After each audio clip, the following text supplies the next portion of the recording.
JonBenet Ramsey went to bed in long johns and a party shirt with a silver star on it, but she was found in Wednesday undergarments meant for a 12-year-old. Blood found on a nightgown that she supposedly never wore that night. According to forensic reports, DNA evidence from Burke, yet Burke didn't do the laundry.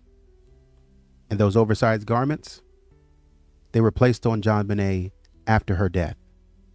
So the question, what mother puts her daughter to bed in clean pajamas only for her to be redressed in the middle of the night? That is, unless someone needed to hide something that really happened. And in this case, JonBenet's clothing doesn't just tell a story. It might expose some deeply hidden truths. In this episode, we're going to be talking about forensic and behavioral inconsistencies in the clothing evidence of JonBenet Ramsey.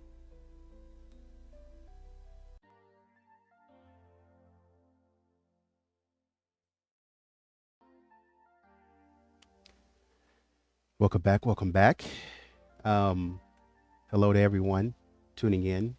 So in this episode, we're going to kind of go through, and I'll just kind of go through the introduction really quickly, examining sort of the forensic, testimonial, and circumstantial inconsistencies that we see in the clothing of JonBenet Ramsey that she was wearing, or at least what she was found in, on December 26th of 1996. Through some of the analysis from the BPD interviews, some of the lab reports from the Bodhi Technology Labs, um, and physical evidence, we're going to try to assess the plausibility, and that's what we want to start looking at more and more, the plausibility of some of the officially presented narratives regarding JonBenet and her bedtime routine, her clothing, some of the implications of the redressing or the garment manipulation. Going to give special attention to sort of looking at these Wednesday bloomies. I might call them the Barbie nightgown, the timeline of redressing events, what that might look like. The evidence challenges the intruder theory pretty well, pretty compelling, I think I might say. This week, I'm going to be diving into some stuff. It's just going to be more like talking, more like chats and things of that nature. But I want to ask some questions about some of these things. So before we get started, I have to say a special thank you to Kind Colorado 2604. We so appreciate all of your amazing work on this case that should have been solved by now. Absolutely, it should have been solved by now. Thanks for your intelligence and dedication. Thank you for the comment. Thank you for the encouragement, Kind Colorado. I really appreciate you. And then Shannon, friend, your deep dives. Thank you for all your hard work. So once again, thank you to Shannon and Kind Colorado for finding it fit in their hearts to sort of donate, and thank you for sponsoring this video. Big hug to everybody in the chat. Big hug to Kind Colorado and Shannon for the donation. Thank you so much. Always great to see you guys here, chatting back and forth and jumping under each other's chat and fact checking and verifying and learning new things. So with that being said, let's jump into this. So the first thing that I want to talk about is Patsy's account versus some of the forensic evidence. Patsy Ramsey claims that upon returning from the White's Christmas party, and I have some questions about this. I probably should write this down in my notes while I'm thinking about it, because it's about the timeline in which John and Patsy said they went to the party.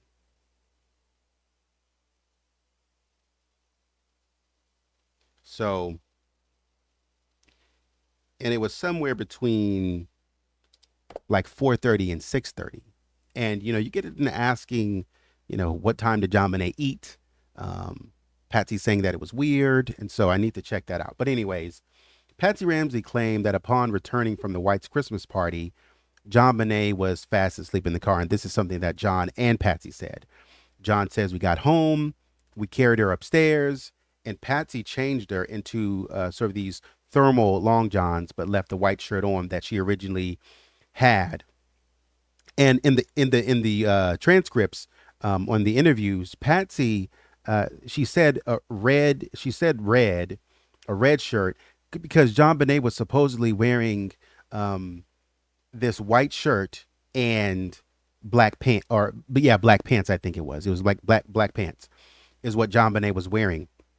Some of the pictures, and I appreciate this clarity from the transcripts, because some of the pictures that I see of JonBenet at a Christmas party, I think are from the year before, because JonBenet is wearing sort of like a black top with sort of like these black outlinings on the collar and or different places, but it looks more like a dress than what she's wearing here. So it kind of brings a little bit of clarity to the situation.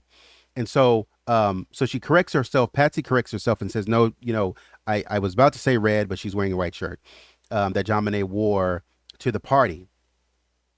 Patsy said that she intended, and according to the transcripts, the interviews, Patsy said, JonBenet has this drawer of clothes. And as we talked about before, Patsy said that she was looking for pink pajamas. She did not specify what pink pajamas she was looking for, but she said she was looking for pink pajamas. And JonBenet has, I don't know. I don't know. So let me not say that. But JonBenet has several sort of outfits or night outfits that are pink. And specifically, JonBenet in the daytime Christmas Day, she was wearing pink, and I'll show you the picture of what she was wearing. Okay, so these are the two photos believed to be according to my understanding, these are the two photos believed to be JonBenet Ramsey's last photos. This one on the left and this one on the right. I think they're saying that this is the actual last photo of JonBenet Ramsey, which is very sobering and very sad when you think about it. And I look at everything, so I'm just kind of looking at where everything is. I noticed the pinstripes in the background. So this is the foyer. Back here, so the front door is probably going to be around over here somewhere. It looks like there's a bicycle right here. Boom, right, like kind of right here. It looks like there's a bicycle. You can kind of see the makings of a handlebar. And if you're familiar with bikes in the 90s, or the 10-speed bikes and stuff like that, they had the little click, little notch thing. And so it looks like that's a little notch thing, a little bar, and the handlebars right here. And then down here, you kind of have the wheel and the spoke and stuff like that.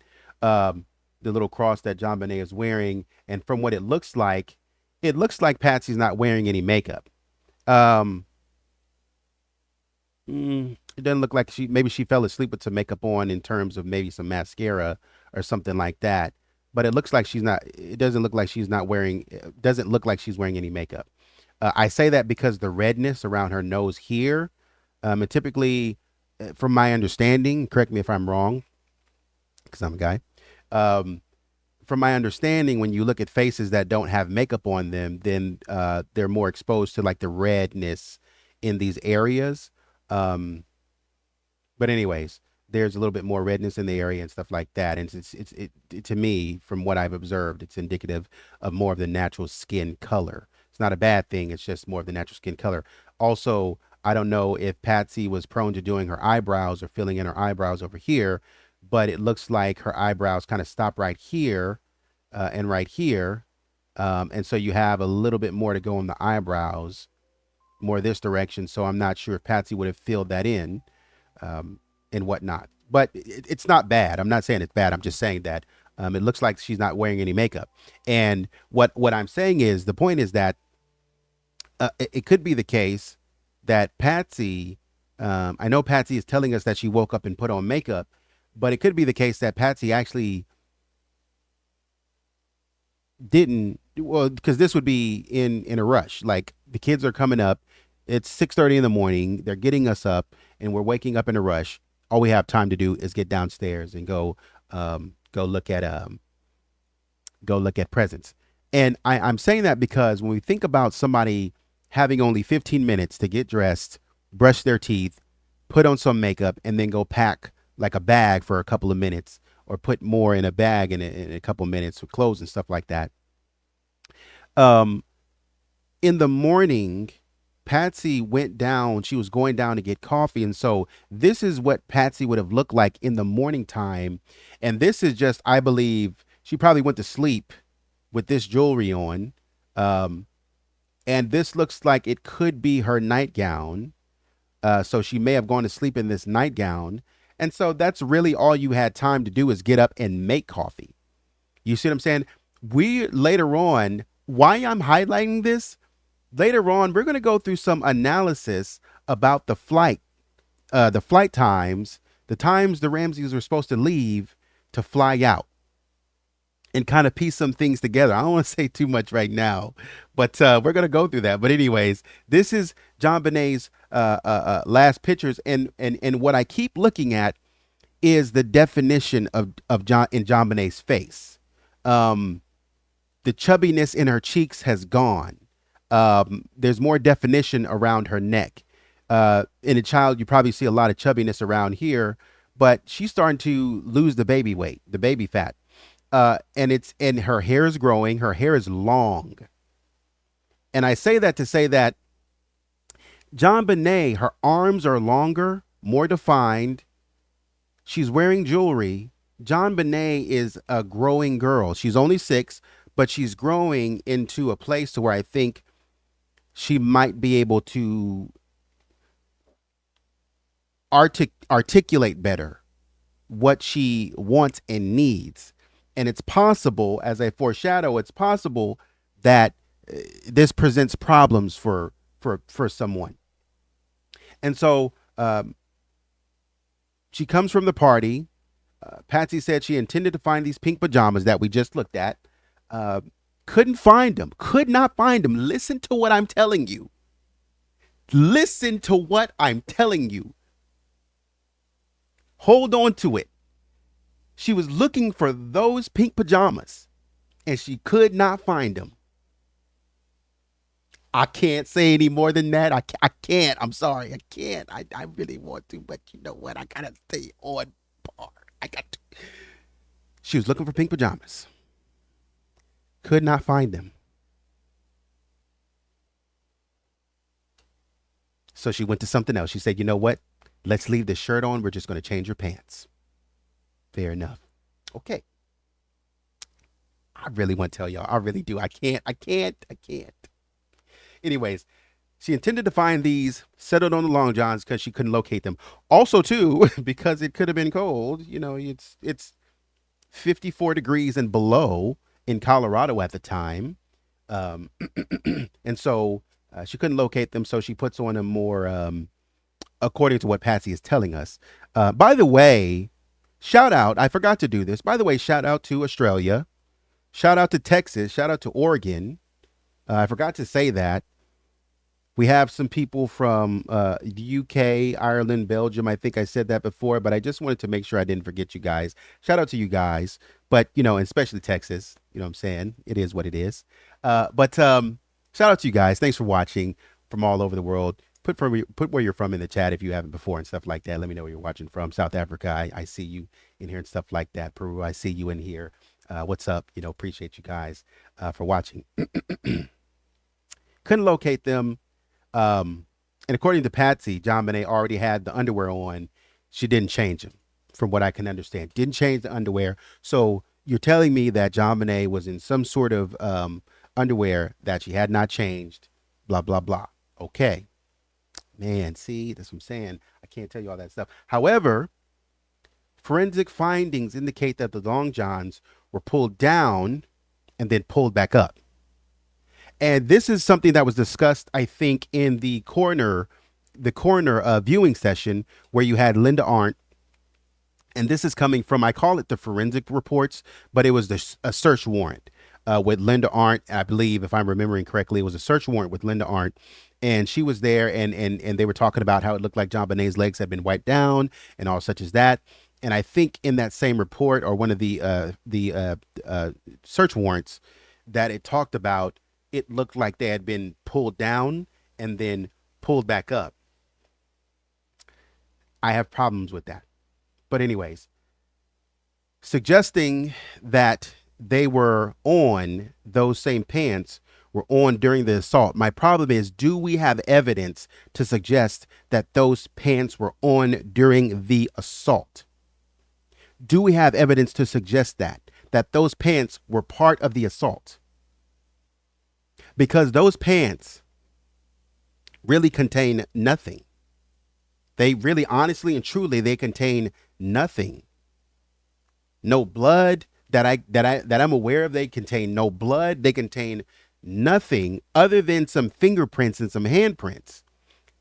Questionably handprints from Burke and Patsy. They contain those, and the unidentified male, right? But other than that, those pants contain nothing related to the crime that would just make us go, because when I say the forensic report suggests an involvement from Patsy or Burke, I mean that according to the forensic reports, if we're being specific, it's talking about the waistband, as you already know. So I'm not going to take too much time to go over it again, but it's talking about the waistband, where you have on the left and the right of the waistband of JonBenét's long johns, where it could be the case that Burke or Patsy, they can't be included or excluded, I think is the official language in the report. Patsy and Burke cannot be included or excluded as a touching those areas. And my problem is, why couldn't Burke be excluded? If Burke is not doing the laundry according to the forensic according to the interviews, it's only Patsy and it's Linda Hoffman Pugh, and Burke is free to go and be happy-go-lucky. Why at all would Burke's touch DNA be on there, where he maybe or maybe not, it should be maybe not, it should be not at all. They should not be on there at all. Because if Burke doesn't touch these until JonBenet gets out, right? One or two things, because we're talking about, it's the possibility of contact, with contacting spaces that Burke touched and whatever, so on and so forth. But those pants were in the drawer that Patsy pulled from. These were clean thermal pants. She pulled them, and so they had been washed and put in JonBenet's drawer, touched only by Patsy or Linda Hoffman Pugh. Probably most likely Linda Hoffman Pugh. Well, we don't see Linda Hoffman Pugh's DNA on there. We see some of Patsy's, possibly some of Patsy's, maybe or maybe not, but we don't see Linda Hoffman Pugh, meaning that there's an ability for those pants to get put in that drawer and sort of that DNA kind of rubs off.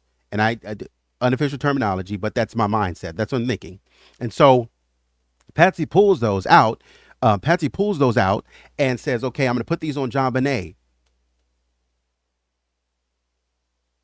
How then does Burke's fingerprints possibly or possibly not get on the waistband of her long johns?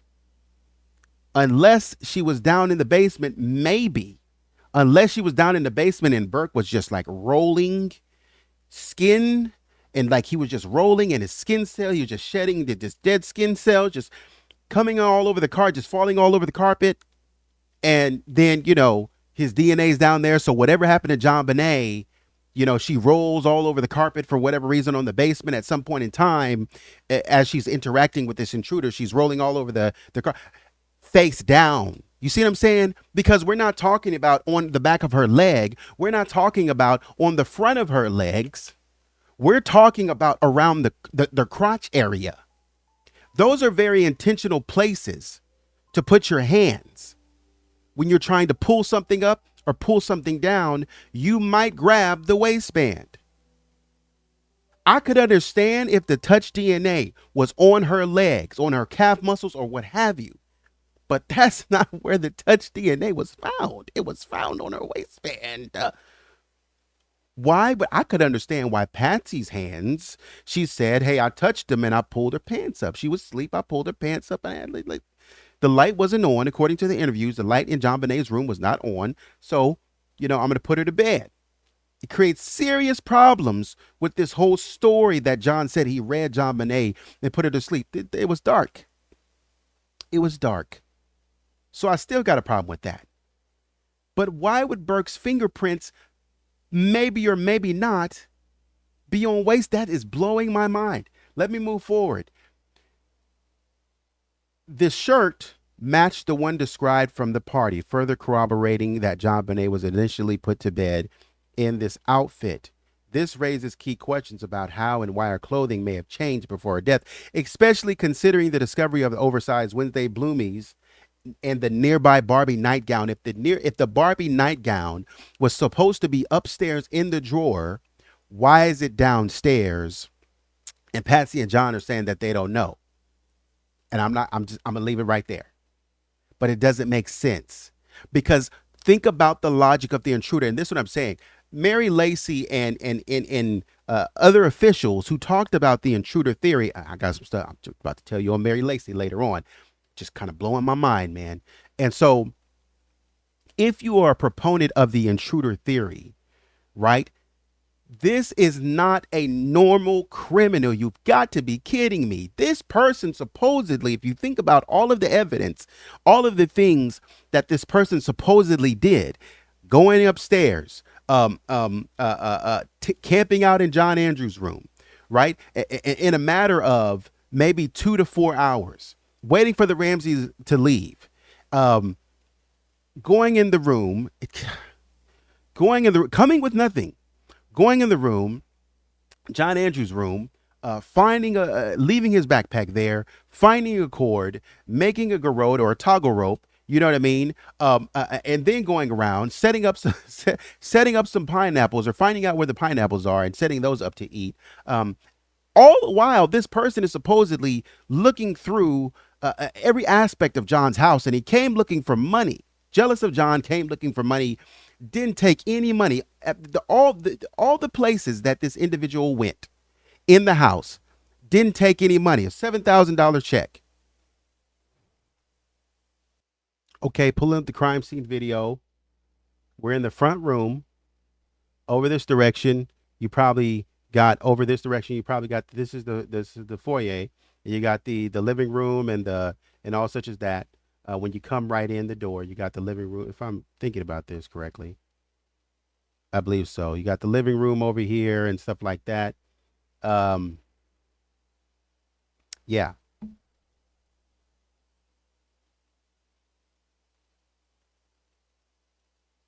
Or if this is the back door, maybe. But anyways, what you're looking at, just to give you a basis of where you are, because it can be kind of confusing. This is the kitchen. You see the pillow on the kitchen. This is the kitchen. So he might be coming from the back door.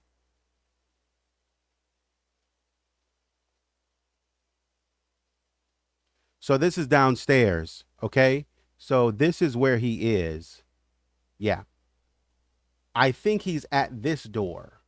I think. Unless it's skipped, he's at this door, because here's the kitchen, and he might be looking at this study room, is what he's looking at. Okay.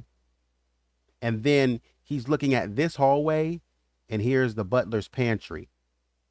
Here's the spiral staircase. So that's where he is. So he's coming. So essentially, he's coming out of this study room right here. He's in this study room. His back is facing this study room right here. And he has the camera here. So the right door that he was looking at, this is I call it the kitchen door, because you go out here, and right here, as you can probably see, right here, under here is the storage room where the intruder, where you have the broken window. So all of this sort of triangulating around this area. So his back is here. He's looking in the kitchen, and he's looking at this hallway to his left.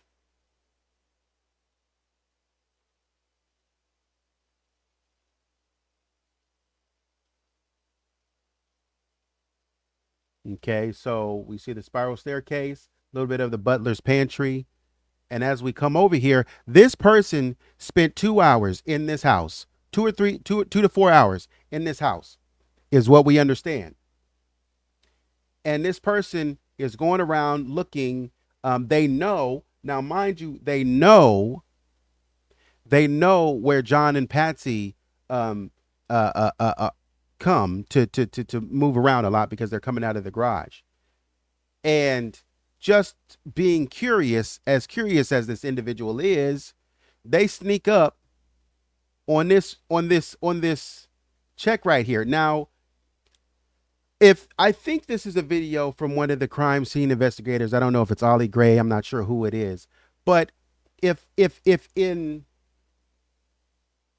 2 minutes, just by looking around, in 2 minutes, just by looking around, Ollie has walked up on a check from Jay Alowski. He's walked up on a check for $7,000 from Jay Alowski to John Ramsey. Because John's name is right here.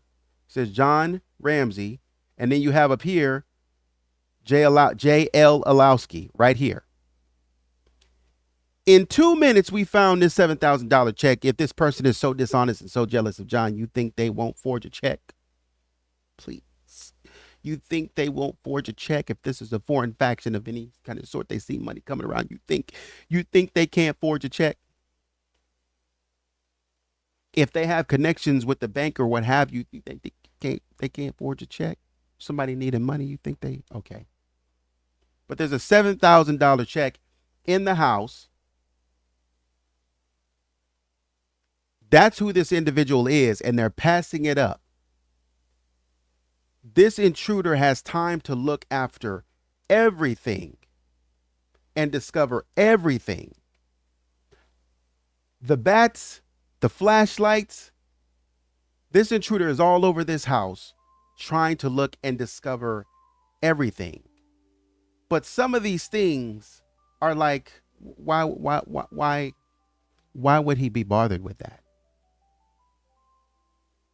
You're going to either use one thing or the other. Why would he be bothered with those things?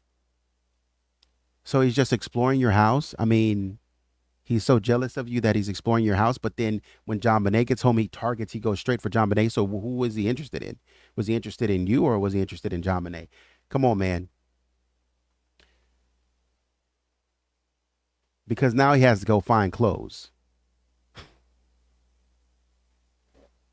This is such a thoughtful individual because he's like, let me bring JonBenet downstairs and let me feed her. Not only feed her, but let me make sure we get some clothes because she's coming with me. I'm going to take her out of this house. Let me get some clothes for her to pack for the trip. Let's do that. No. So you have some oversized underwear. You have this Barbie nightgown. So moving on to going into the implications of that in the staging, JonBenet found wearing size 12 to 14. These were meant for an 85-pound child. Dang near twice JonBenet's weight. 2 times JonBenet's weight. JonBenet was 45 pounds. This is meant for somebody.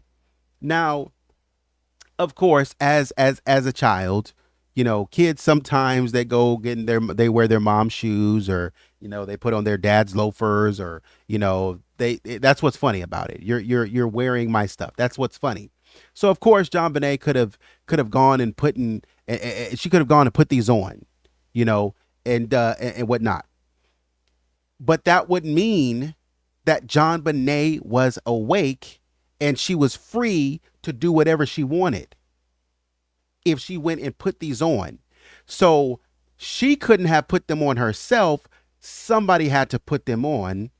Presumably the intruder had to put them on. But at this point, again, we're expecting a lot from an intruder who apparently knew the house so much that he went downstairs in the basement and said, and he was looking and said, oh, these will be great. I will use these later on for JonBenet. But you were upstairs, Mr. Intruder.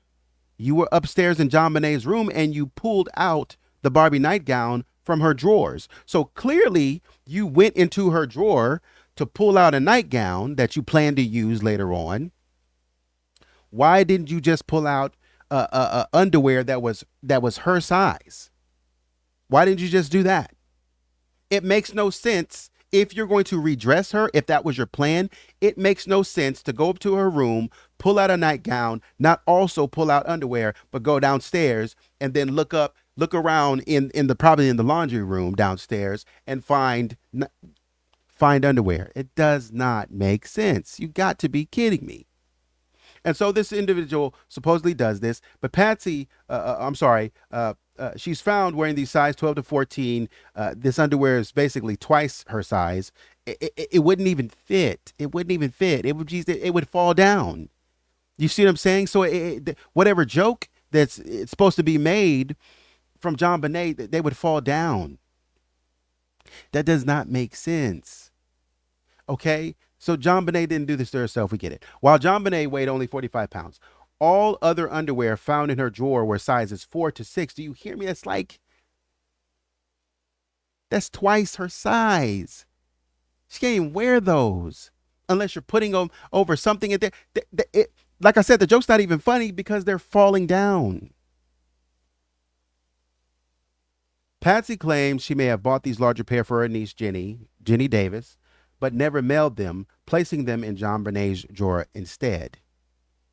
Okay, so if they were placed in the drawer, they're for a Christmas gift, that does not make sense because you got them in New York in December. Why would you put them in JonBenet's? Because you got JonBenet one. Why would you put those in JonBenet's? Because that would imply that somebody went, and if they were in JonBenet's drawer, you say, okay, I'm sorry, I forgot. As Patsy is saying, you know what, I'm sorry, I forgot. I forgot that I forgot which package I was holding. I didn't even look at the size. I put the size in. I just put whatever size in there, and I put the other one downstairs at another place. I didn't even think about it, and then whatever, I got so busy wrapping gifts and stuff like that, I just forgot. Okay, that's fine. But when you open it, if JonBenet loved these so much, when you open it and you see they're too big, you're like, oh my goodness, these are twice your size. Oh, dang. I must have put the wrong ones in there. Patsy, as a mother, would be on that. She would know about that. She would be well aware of that. So we're dealing with somebody who does not have intimate knowledge enough or doesn't have a reason to care enough about the underwear that JonBenet is wearing, or somebody who is trying to be intentional about this sort of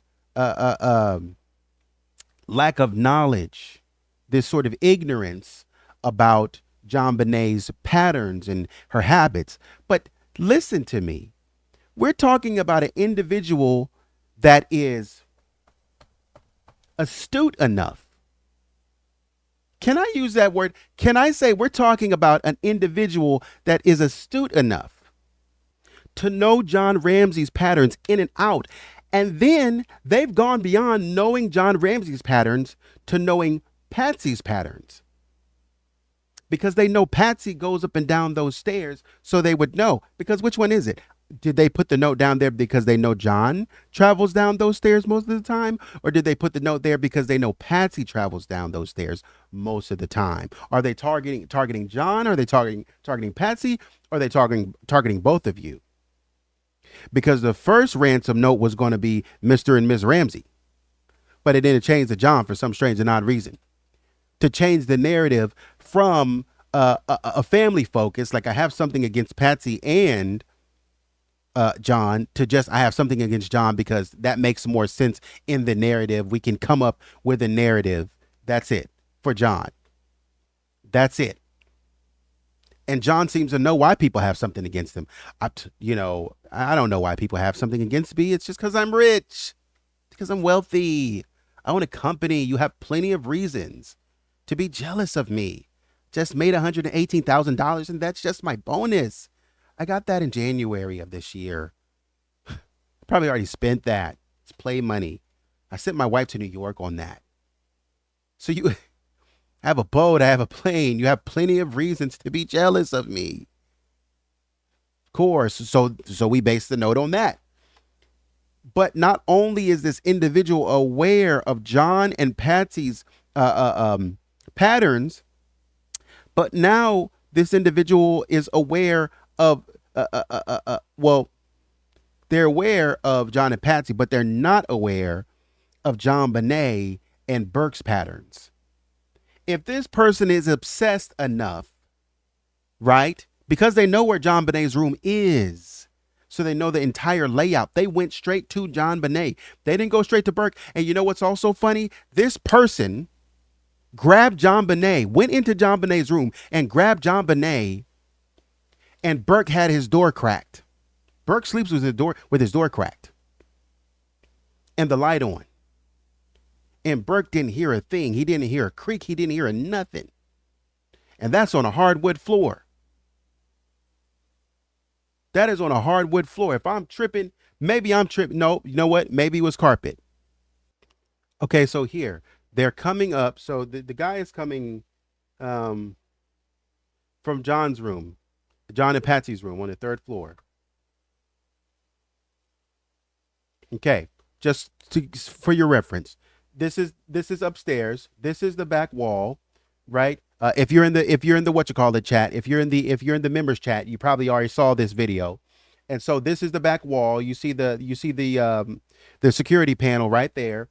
You see the first set of stairs right here that goes down to the first floor, and then the second floor, and then the first floor. This will bring you down. This set of stairs will bring you right down by Burke's room. So this guy is starting on the third floor, and this is where John and Patsy's John and Patsy's I say it now. That makes sense. John and Patsy's bed was. Their bed was up against this, right? Um, okay, just to give you a point of reference so you know what it looks like, so you can kind of see everything in the room. So here's John and Patsy's bed, and it's kind of stuck right here. That's weird.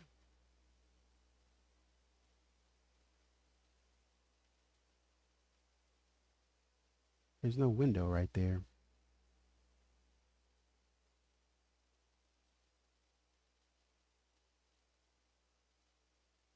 Hmm. That is really interesting because they dressed that up like a window, but there's no window right there. The schematics don't even show a window that I know of.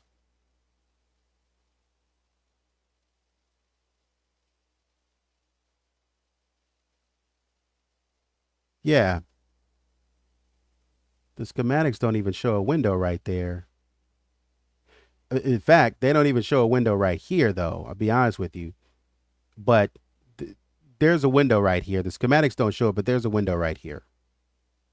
And they have this little opening right here. I thought it was a closet, but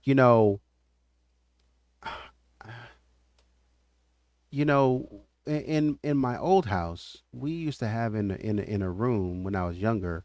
We used to have in a room something that reminds me of this because you can see like a little door to the right over here. You can see kind of like a little door over here, and um, in the closet, one of the closets, it was an opening to the attic, and so you could kind of duck in there and go into the attic. And so what we would do is we would open that little. It was a wall. It wasn't a door. There was like a wall, a piece of the wall that you could take off, and we would hide snacks back there. We would have snacks and stuff like that. We'd hide snacks back there and stuff like that. But anyways, okay, yeah. So anyway, I was sorry. I'm showing you something different. I'm just telling you. So anyways, we're going through the room. This is if you're familiar with the layout, this is a window, because I'm going to bring this up later on in another video. This is a window facing this window right here. It's facing Baseline. So they live on 15th Street between Baseline with parallel streets running Baseline and Cascade. I'm telling you that because I'm going to present on that later. Just so you know, so you can have that in your mind. And so you have this facing Baseline, but you also have a window right there facing Cascade. And then this window this wall here is facing 15th Street. I'm telling you that because I'm going to use it later. It's facing 15th Street. There's no window there. Anyways, back to my original point.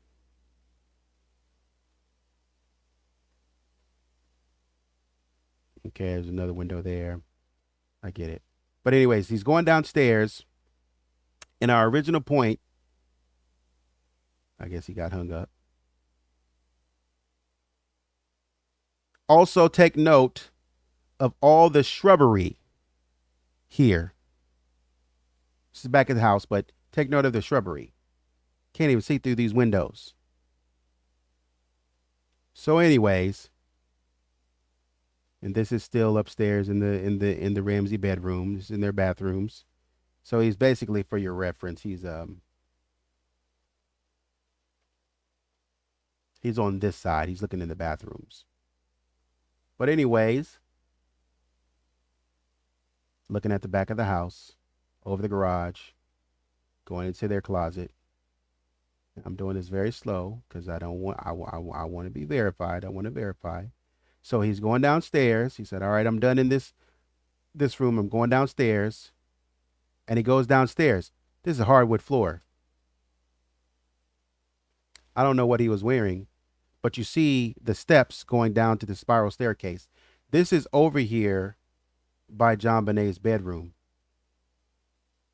See up above on top of the spiral staircase here. He's going to go into Melinda's room. This is Melinda's room with her own bathroom. You can kind of see out of Melinda's window.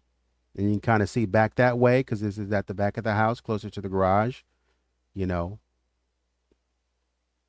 And so if we think about this, if the intruder would have been sneaking out, you see all the brush down there.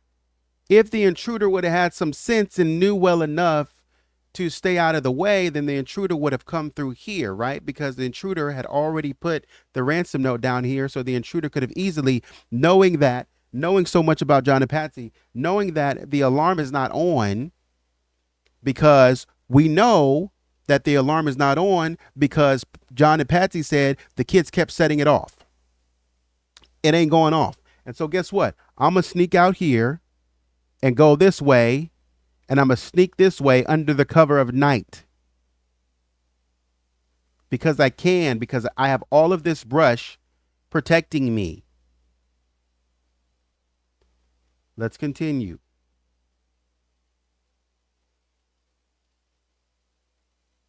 Checking out Melinda's room still. And this is JonBenet's room. So I'm just trying to verify. So you can see this is outside of JonBenet's room. You see the balcony, blah, blah, blah. Okay.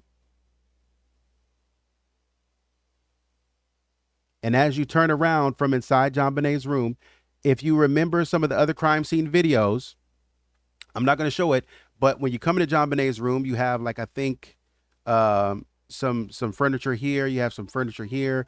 I can't remember what. I think there was furniture right here. I can't remember. It was like an armoire or something like that. But anyways, there was a Nintendo entertainment system down on the floor. This is the wall of trophies, and this is, you know, the clothing and all such as that right there. Obviously, you see the bathroom, but I just wanted you to see, as we can see out there. Hold on.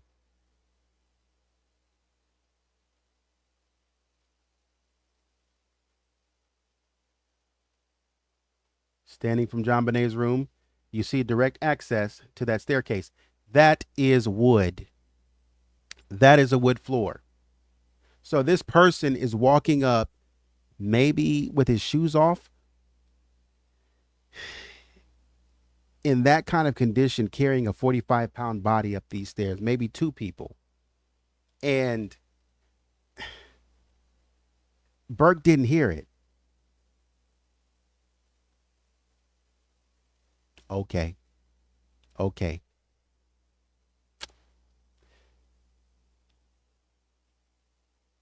Patsy claimed to have bought these and never mailed them, placing them in JonBenét's drawer, and said there is no plausible reason for a child to voluntarily wear underwear twice her size, especially when smaller ones were available and had been worn regularly. The forensic detail that the underwear, the forensics detail that the underwear uh, was on the pair of underwear was on during the assault, combined with the size discrepancy, suggests that they may have been put on post assault as part of a staging attempt. This idea is strengthened by the fact that JonBenet had previously used the restroom, and they could have been changed to conceal soiling or bleeding. Because even with that, the underwear that she had on when she was found didn't contain any blood except for a spot in one area. Huh? It contained one little spot in one area.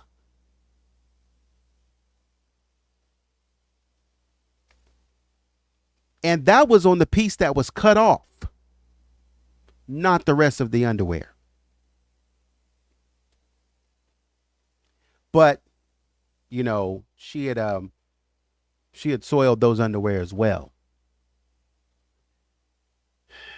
How many more sections I got? One, two. Okay, cool. I'm almost done. The Barbie nightgown, blood, DNA, and access. The Barbie nightgown was found in the wine cellar near JonBenét's body and contained blood. Patsy stated that the nightgowns and pajamas were kept clean and folded in JonBenét's bathroom drawer, and the Barbie nightgown should have been there untouched. She never acknowledged removing it that night. So when you have somebody saying, I didn't touch that, I didn't remove that,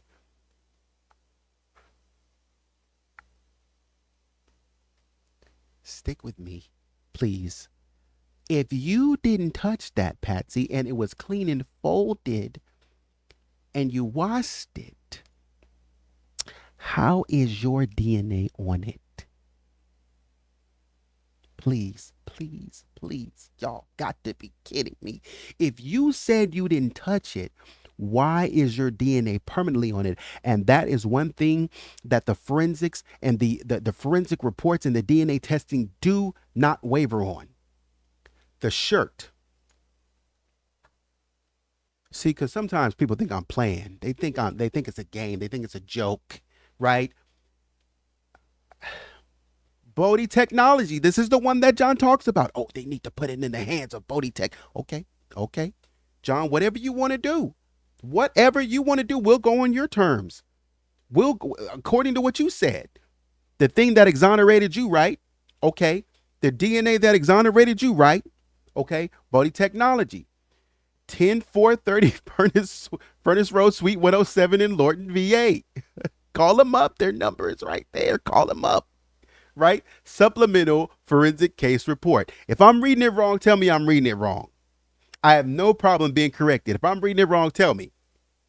May 12th of 08. This is recent. This is when John got exonerated.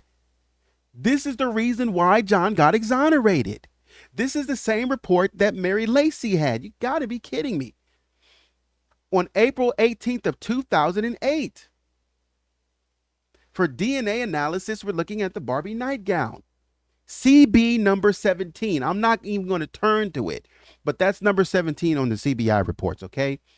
We're looking at part A, part B, part C, part D, exterior and the interior bottom front of the nightgown. We're talking about inside and outside. That means if you have a shirt, right, That means that somebody touched it like that. This is the interior and this is the exterior. Somebody touched it like that. They didn't touch it like this on the outside, right? They touched it like that. That's intentional when you do that. That's an intentional use of something, whether you do that to pull it over or take it off. I don't care what you do, but that's an intentional touch. The front bottom, the bottom of the shirt, closer to where the underwear is. Okay? You got the blood standards from everyone. You got JonBenet, you got Burke, you got Patsy, you got John, you got Melinda, you got John Andrew. Common father for the half brother and the half sister. The results and the conclusions and the analysis method that they used on part A, like we just explained, we know for a fact John Andrew, and Melinda are excluded. But these individuals associated with Burke and Patsy cannot be excluded, not included or not excluded or included, not maybe so, possibly. No, you cannot be excluded as possible contributors to this mixture on the front of her shirt. And y'all remember John was sitting, let me calm down. Y'all remember John sitting up there on the Megyn Kelly show talking about it could be a Hispanic male. What? Okay, maybe so. But let's deal with your people first. The individuals associated with Burke Ramsey and Patricia Ramsey cannot be included or excluded. The individuals associated with Burke Ramsey and Patricia Ramsey cannot be included or excluded. The individuals associated with Burke by himself, please, cannot be excluded on part D. That's just Burke by himself. On part D is the exterior and interior of the bottom back of the nightgown. That's the back of it. Something about the back. So Burke is on the front and Burke is on the back. Interior and exterior. Grabbing it like that and grabbing it like that. And then on the left shoulder, front and back, the right shoulder, front and back, that's both Patsy and Burke. Possibly. That's possibly. But Burke is for certain right here on the front, back, bottom. I'm sorry, on the inside and the outside bottom. And for certain right here by himself. Not for certain, possibly. Excuse me, possibly. So possibly here. I got excited. And then possibly here. But for certain right here cannot be excluded. But y'all might be here, you might be here. So y'all's DNA is all over that nightgown, that night, that JonBenet, that you said, this is the same nightgown that you said was in a drawer untouched because you couldn't find it, or you didn't want to find it, or you didn't want it. That's not what you wanted. So even you, whether you cleaned the laundry or not, you said you didn't touch it. It's clean and folded. I ain't touch it. That's typically, and like I said, I'll give Patsy a pass. It's clean and folded. I'll give Patsy a pass. I'll give Patsy a pass on the shoulders because you take it from the top and you fold it, boom, boom. But on the inside of it, that don't make no sense.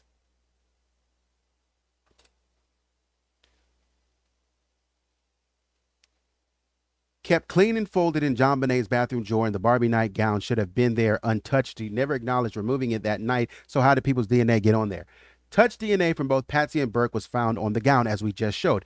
Given that Linda Hoffman Pugh, the family housekeeper, handled most of the laundry and Patsy sometimes, it's notable then, as we just showed, that Burke's DNA was present for certain and impossible sometimes. He reportedly did not do laundry, according to, the interviews. Patsy said it was either her or Linda Hoffman Pugh. This implies that he may have handled the gown directly, possibly the same night, contradicting the idea, especially if the nightgown is in her bathroom untouched. And because it's not just touching it, it's like you touched it and you handled it. You had something to do with it. You put your hands all over it. So, contradicting the idea that it was stored clean and unused. The presence of blood on the nightgown, then, despite the body being redressed in other clothes, suggests that JonBenet may have worn the gown during or immediately following the assault, and was later redressed into long johns and oversized underwear. So it could be the case that JonBenet, they're telling us that JonBenet did not wear this, but she actually did. That's my point. I know you're telling me you didn't wear this, but if this is something that JonBenet didn't wear, then how did it get blood on it? How does it have your fingerprints on it, and how does it have blood on it? And none of y'all touched it. Y'all say y'all didn't touch it, nobody touched it. How? I'm confused. The intruder. Yes, I forgot. The intruder, smart as he is, and as risky as he is, right? He snuck into Burke's room and he took Burke's hands. Burke was knocked out like a light, and he took Burke's hands and he said, hold on. So the intruder comes in. Let's say this is a nightgown, okay? Let's say this is a nightgown. This is the front of a nightgown. This intruder, listen to me good. You have to. This intruder came and said, okay, Burke, I need to frame somebody. So let me see your hand and you will stay asleep. I know that about you. And let me rub your fingers right here. Okay? That ain't enough. I need to frame you some more. So let's go ahead and go to this old trusty back of this nightgown. And I want your fingerprints right here. Okay? Thank you, sir. You can stay asleep and you better not tell anybody what you saw here tonight. Okay? Okay. Thank you. And then knowing that John has taken melatonin, he's out. John is dead to the world. He doesn't know anything going on. He goes upstairs to Patsy. And he says, Patsy, hey, Patsy, by the way, love the outfit. I'm about to kidnap your daughter. Or not. Could you do me a favor? Just possibly. By the way, you didn't see anything. I need your handprints in a couple places, okay?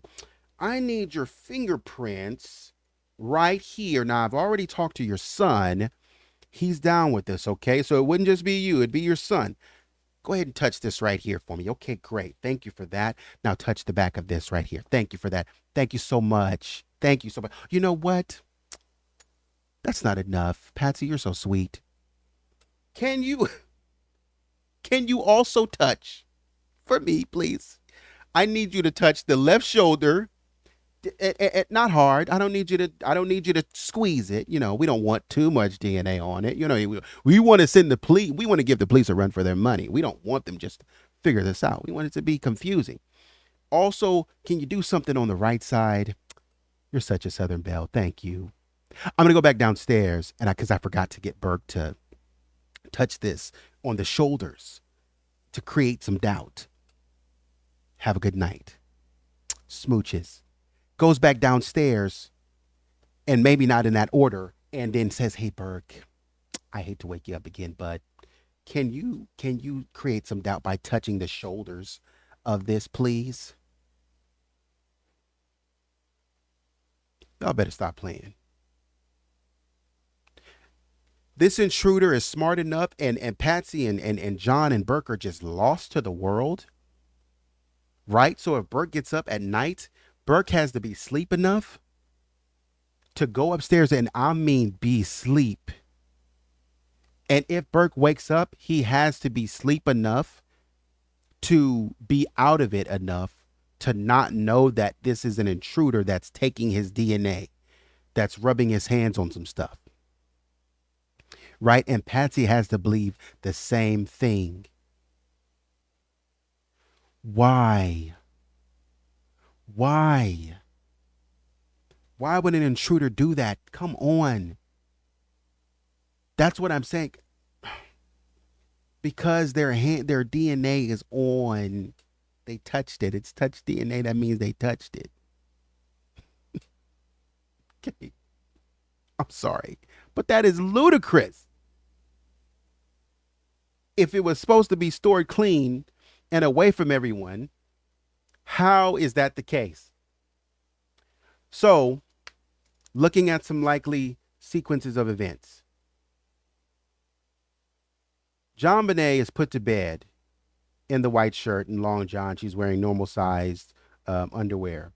She's later moved from these clothes, likely while she was asleep and dressed in the Barbie nightgown. If she's wearing normal clothes, this is what I think. She's wearing normal clothes, and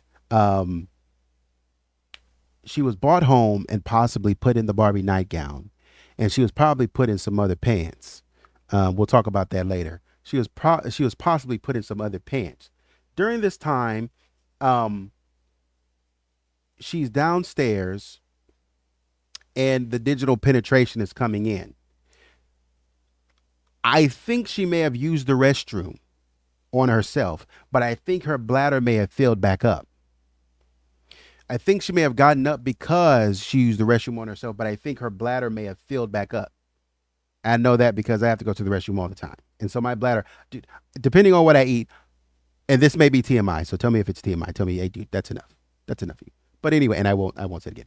But sometimes, like depending on what I drink or whatever, because I like to, drink a lot or whatever, not alcoholic, but anyway, just I like to drink a lot. I could go to the restroom and then like 15 minutes later, like my bladder is full again, and I'll be like, bro, I just went to the restroom. And it makes me mad because I'm like, I just went to the restroom. I don't want to do that activity again. I'm done with that.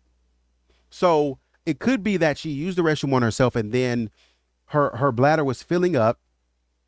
She goes downstairs. Everything is happening again. You have the digital penetration, which leads to the blood on the nightgown if she's wearing that. She's wiped down post-assault, which is supported by Dr. Meyer's observation that blood was in the underwear, but none on her body. She's wiped down, and I think as they put the black light, there was maybe some. I think they were saying it was. I think Linda Arndt in that search warrant was saying it was consistent with male fluids. You know what I'm talking about, male fluids. She was saying it's consistent with that, and but I think later on they said it wasn't that. They said it may have been blood, but they didn't know because it was hard to tell. But they said it may have been blood. I think somewhere on the forensics reports they said it may have been blood. Okay, so but we know there was a little bit in the underwear, but none on her body. And she was then redressed in her original she was then redressed in her original shirt, and then in those long johns that she did not wear to the party, but she was redressed with the oversized bloomies, possibly because her original ones were soiled or discarded with the Barbie nightgown and whatnot. But she had to be wearing the bigger bloomies when she used the restroom, because if I understand correctly, those bigger bloomies have urine on them. They're covered in it. So I think she was wearing those when she was in front of the wine cellar at some point, covered in it. Okay. But the original ones were discarded because she was wearing them earlier. And so the Barbie nightgown, now bloodied, was left near the body in the wine cellar. And so this, just knowing these things, it does, in my opinion, kind of lead away, because what we have is people talking about, oh, there's clear evidence that points to an intruder. No, it's not. I'm sorry. No, it's not. There's no clear. This is what I'm saying. So in conclusion, let me close it down here because I got a lot more to get to. In conclusion, Physical and testimonial evidence surrounding JonBenét's clothing presents substantial contradictions with the narrative offered by John and Patsy, especially Patsy. The presence of these oversized underwear, the location and condition of the Barbie nightgown, and the sequence of dressing and redressing suggests the crime scene was manipulated. According to those facts, and if you think about it, these patterns are inconsistent with an impulsive intruder and aligned more closely with a deliberate effort to conceal the true nature of some of the events surrounding JonBenét's death. The convergence of behavioral inconsistency, forensic irregularity, and access privilege indicates that the source of deception likely resided within the home itself. So people that are in the home itself, and we're not saying who it is, because anybody could have been in that home that night. But I'm just saying, if it was Evan Kobe, who was a friend, if it was one of the Kobe kids, and it was Evan, who was accused by John of in an interview, and let's not say accused, he was mentioned by John in an interview as being somebody that kind of violated JonBenet, then Evan was slick. He didn't touch anything. So Evan must have went and got his dad and said, "Hey, Dad, let's," I'm just joking. But he said, "Hey, Dad, let's go back." And then his dad said, "Yeah, absolutely." And Evan didn't touch anything. That's crazy. But anyways, that's the video. Let me know what you think, right? Appreciate all your support. Once again, Kind Colorado, Shannon, appreciate you so much, more than you guys will ever know. I really do appreciate it. So humbling, so appreciative to have people in your corner supporting you, and not only just supporting you monetarily, but supporting with comments. And hey, here's my theory. Hey, here's what I think. And just being very appreciative and being very supportive and being very encouraging. Thank you so much. Till next video, take care of yourselves. Take it easy.